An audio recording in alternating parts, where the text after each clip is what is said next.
Kantamanto market ya Agyapong last week abusia Kennedy wanyana kompreko Agyapong areate on it na sase we se wadi kan mmere bi a atwam se John Dramani Mahama hyehyehye market wani NDC fo eno and worker say if Mahama is man enough he should boldly come out no because we nim ho hwe ene abusia wodi na tempa ye na sese wasakasa Wasai Accuses John Dramani Mahama wachira nko a ye swelling in no afei aye Kennedy yan krompreko Agyapong asa babonti abeka sabiem afeja hyehye a ekoso e Kantamanto market ene aye Kumase nso eno so eja hyehye a ekoso ni nina ne nsema o kan say NDC fo ni mu bi John Dramani Mahama eni mu bi ene ne abusia atemdidi a odi no ano ode pa eye na no ana mebusa say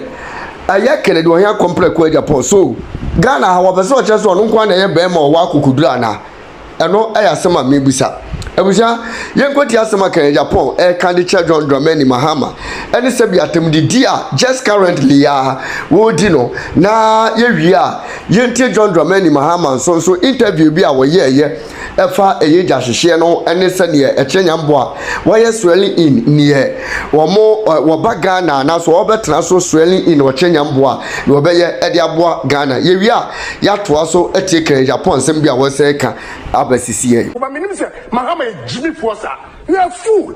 Upatrabium, me say, Wamushi Obia Matata, Mahama, Jen Homes to I don't know if I'm going to organize it. I feel my dad wouldn't need Beblo Latte, and yes, you don't get here, and I come back. Struggling, I'm sure you'll be the first to say that. Frequent electricity blackouts made it even worse, affecting so many lives and businesses. Things were so bad you had to secure a $1 billion IMF loan in a bid to revive the economy. Your administration also suffered a number of corruption scandals. So why are you the man to lead Ghana again now? Well, let me make a bit of a correction. I mean, people don't look at our end of term numbers. Our end of term numbers were good for an election year. In 2016, we ended with a budget deficit of 6.1%. We ended with, end of 2016, a debt to GDP ratio of less than 57% debt to GDP. We financed Government of Ghana budget, our budget that year, with zero central bank financing. So the end of term numbers were good. You bought into that narrative that we left an economic mess. It's absolutely untrue. We handed over this economy to the administration that is just going out with predictions of 8% growth in 2017. And so the 8% growth in 2017 had absolutely nothing to do with the new government that came in. We brought on stream 2 new oil fields with fresh revenues from petroleum. We increased cocoa production to almost 1 million tons and brought in $2 billion into the economy. And so the narrative that we left an economic mess is wrong. That's first. But in addition, we have so just energy crisis. I'm coming just a minute. The energy crisis was a legacy issue. It was the lack of investment in generation over the years that crystallized into an energy crisis. I went to Parliament and I promised the nation that I was elected for a time like this and I was going to fix it. By December 2015, Ghana had no energy crisis. We had increased generation. We had put in the financial mechanisms for paying legacy debts. And so don't buy into that narrative. We had sorted things out by the time we left office. So, Mr. President-elect, obviously it's more than a narrative. If you talk to a lot of Ghanaians, they were not feeling this percentage growth you're talking about in their pocket. And, you know, some would even say now there are some economic figures that suggest that Ghana's current economy is strengthening slowly. There are some predictions about 7%, you know, economic growth under this current government that you've been bashing and saying they've not done a good job. So ending of anyone's term, there seems to be some sort of jump and some excitement when a new president president-elect is about to come in. So, which is what you're saying. So you're not wrong to say that, but what the point is, or remains, it was still a serious economic challenge for many Ghanaians, and they weren't feeling the development you're talking about in their pocket. So my next question to you, Mr. President, will be, knowing all that you promised Ghanaians now, knowing all the challenges you faced, again, mentioned corruption issues and all of that, and you want to now stamp it out when you form your next administration. What is it that you've learned from your previous administration that you want to do differently this time around?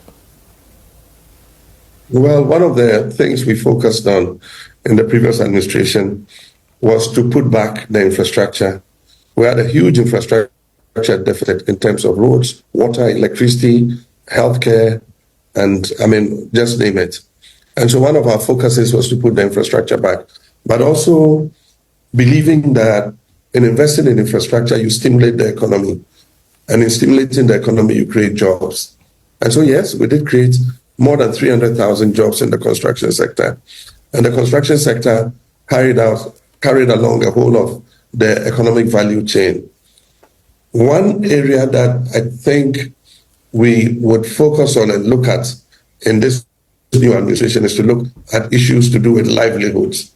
And so while we'll continue investments in infrastructure through the big push that we are advocating, we're also going to look at issues that affect livelihoods in the sense of the digital economy, in the sense of investing in fintech growth, investing in the pharmaceutical industry, investing in agricultural and agro-processing value chains. That is most important.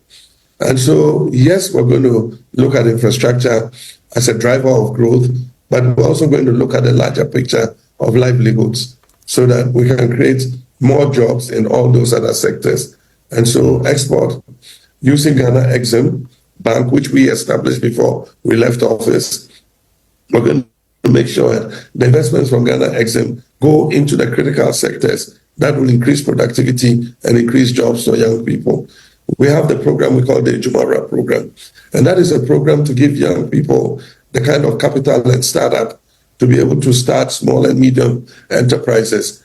That whole thing was politicized and was given to political apparatchiki and others, while those who really needed it did not get it. And so we're going to look at that. Aside from that, we're going to look at not only piling on taxes as a means of raising revenue, but also looking on the expenditure side and cutting waste in government, reducing the number of ministers, reducing the number of appointees, so that we're able to bring the budget deficit within the target zone as quickly as possible. Right. Ghanaians have shown time and time again that if they get